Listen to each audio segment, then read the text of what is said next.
हमने कहा आशीष जी LU6 है ना? नहीं 4 माइक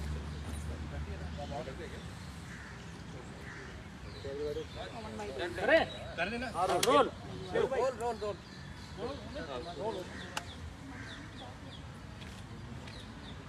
लोकसभा सत्र के दौरान आज दूसरे दिन में आप सबका हृदय से स्वागत करता हूँ। आज मैं गरीब कल्याण के लिए जो मोदी सरकार की योजनाएं हैं उसके बारे में जरूर चर्चा करना चाहता हूँ। देश की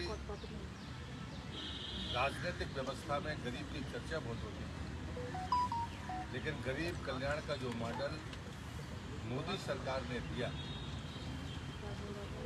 वो आदर्श मॉडल, और ये बात मैं इस आधार पर कहता हूँ कि इस देश में नेशनल फूड सिक्योरिटी एक्ट बनने के बावजूद भी देश में गरीब आदमी को राशन नहीं पहुँच पाया। PDS सिस्टम में इस बात की गारंटी दी गई कि गरीब आदमी को वहाँ से सस्ता अनाज मिलेगा, लेकिन चाहे पत्रकार जगत के लोग हों या जनप्रतिनिधि हों, हमेशा से PDS पर उंगलियां उठती रही। जब ये योजना शुरू हुई थी तब वो 4 राज्यों में थी। मैं मोदी सरकार की अगर सफलता है गरीब कल्याण के लिए मानता हूँ, तो मैं पहली सफलता मानता हूँ कि ये योजना आज 36 राज्यों में लागू है।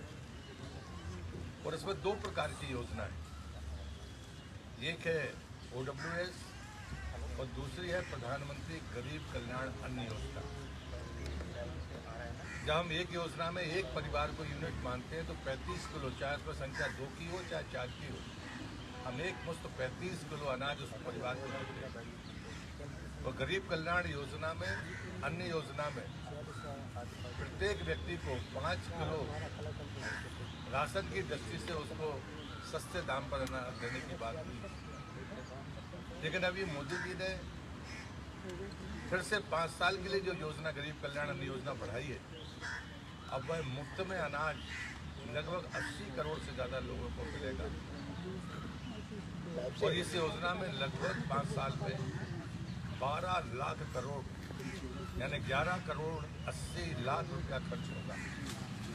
ये आंकड़े मैं इसलिए कह रहा हूँ, कितने बड़े खर्चे के साथ में ये योजना चलाने के पीछे आशय क्या है। और मैं आपसे चर्चा के दौरान नहीं कहूँगा, मैं अपने प्रतिपक्षी लोगों को भी कहता हूँ कि यदि चर्चा करनी है तो गरीब कल्याण पर वो चर्चा करें, तो शायद योजनाओं का सही मूल्यांकन हो पाएगा। मैं देश के असंगठित क्षेत्र के मजदूरों के बीच में मैंने काम किया है, और उस समय एक बड़ी चुनौती होती थी कि मजदूर, जो प्रवासी मजदूर खासकर अपने घर से चलता था, उसके मेहनत का PF कटता था और वो दिल्ली जैसी जगह में जमा हो जाता था सरकार के पास, लेकिन उसको जीवन भर कभी वापस नहीं मिलता था।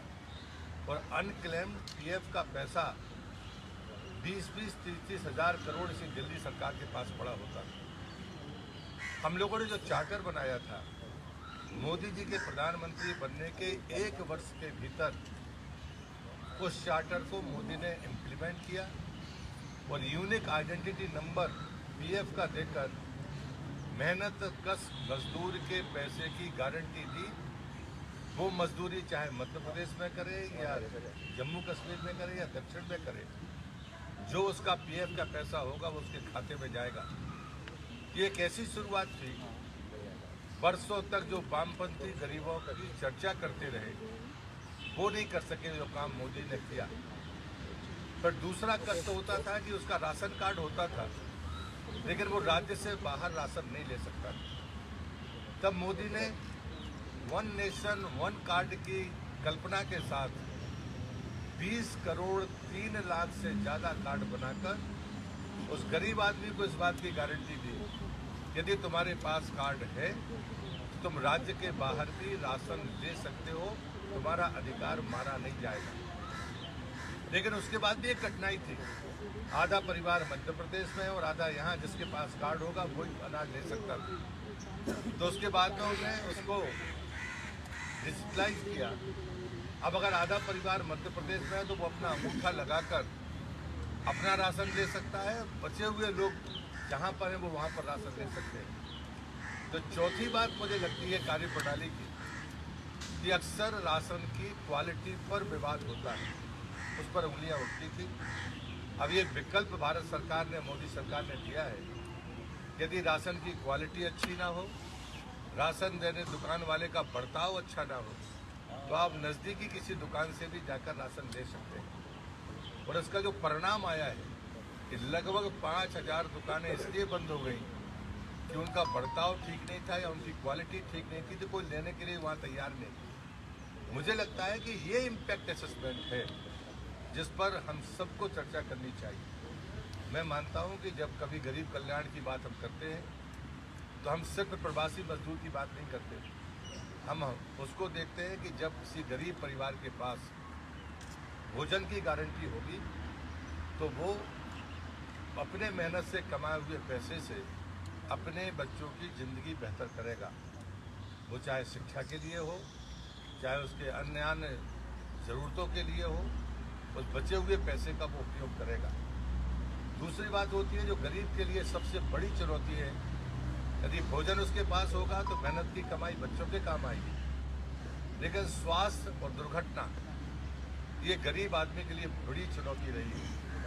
आयुष्मान कार्ड ने उसके स्वास्थ्य की गारंटी दी है और पीएफ के नंबर ने दुर्घटना में उसकी क्षतिपूर्ति की गारंटी दी। ये जो मॉडल है ये मोदी का आदर्श मॉडल है।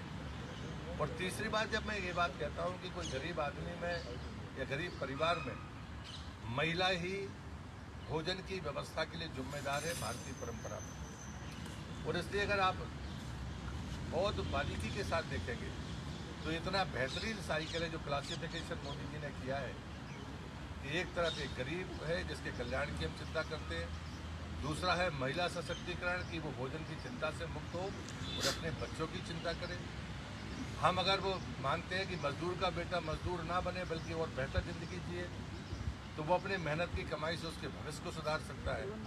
लेकिन अन्न के भंडार अगर भरे होंगे तभी सरकार मुफ्त में अनाज दे सकती है, और उसी का परिणाम है कि आज देश का अन्नदाता वो सम्मान भी प्राप्त कर रहा है। जो देश के भंडारों को भर रहा है उसको उचित कीमत मिल रही है। हमारे अनाज के भंडार भरे होंगे तब जाकर हम गरीब कल्याण अन्न योजना जैसी योजनाओं को चला पाएंगे।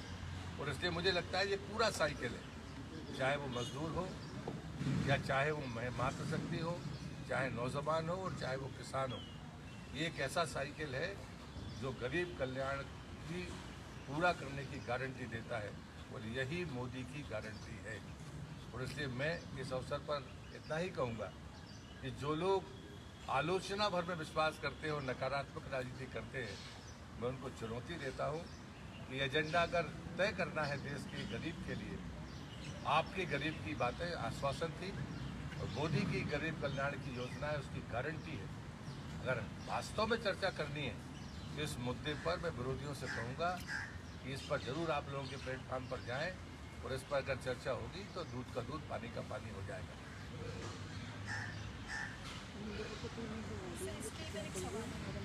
इंडिया गठबंधन की बैठक में नीतीश कुमार और ममता बनर्जी शामिल नहीं। मुझे लगता है आज इसलिए छोड़ दीजिए, अगर गरीब कल्याण पर कोई बातचीत हो तो मैं जरूर जवाब दूंगा। तो सर ये जो गरीब कल्याण की आप बात कर रहे हैं, तो आप 2024 के लिए एजेंडा अपना तय कर रहे हैं कि क्या आपके मुख्य मुद्दे रहेंगे?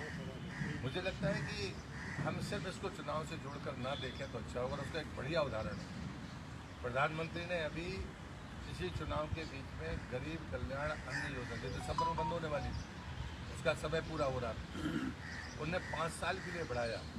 अगर हम वोट की चिंता करते तो 1 साल के लिए बढ़ाते। ये बहुत महत्वपूर्ण बात है कि अगर गरीब कल्याण की हमें चिंता नहीं होती, वोट की चिंता होती, तो हम 1 साल के लिए बढ़ाते, हम 5 साल के लिए नहीं बढ़ाते। एक नंबर और हम सबको ध्यान में रखना चाहिए कि वन नेशन वन कार्ड की जो संख्या है वो 20 करोड़ 3 लाख से ज़्यादा है, जिसमें मध्य प्रदेश में 1 करोड़ 59 लाख हैं। तो मुझे लगता है कि ये जो चीज़ें हैं ये चीज़ें बहुत महत्वपूर्ण है। सर 3 राज्यों के जो चुनाव भारतीय जनता पार्टी ने जीते उसमें ये जो प्रो पुअर स्कीम्स हैं, कहीं जो स्कीम है सेंट्रल गवर्नमेंट की, उनका एक मेजर जो है पार्ट था उनको जिताने में भारतीय जनता पार्टी को, जो प्रधानमंत्री की गुड गवर्नेंस गारंटी और जो स्कीम्स हैं।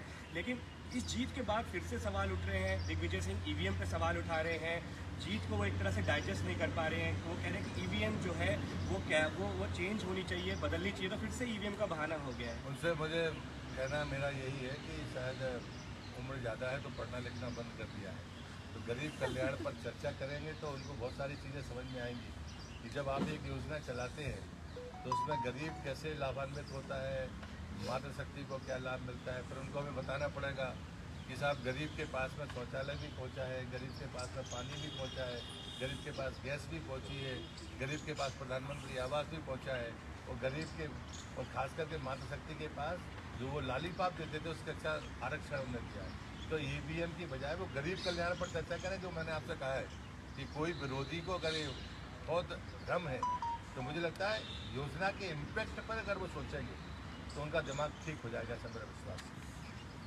धन्यवाद सर, बहुत धन्यवाद।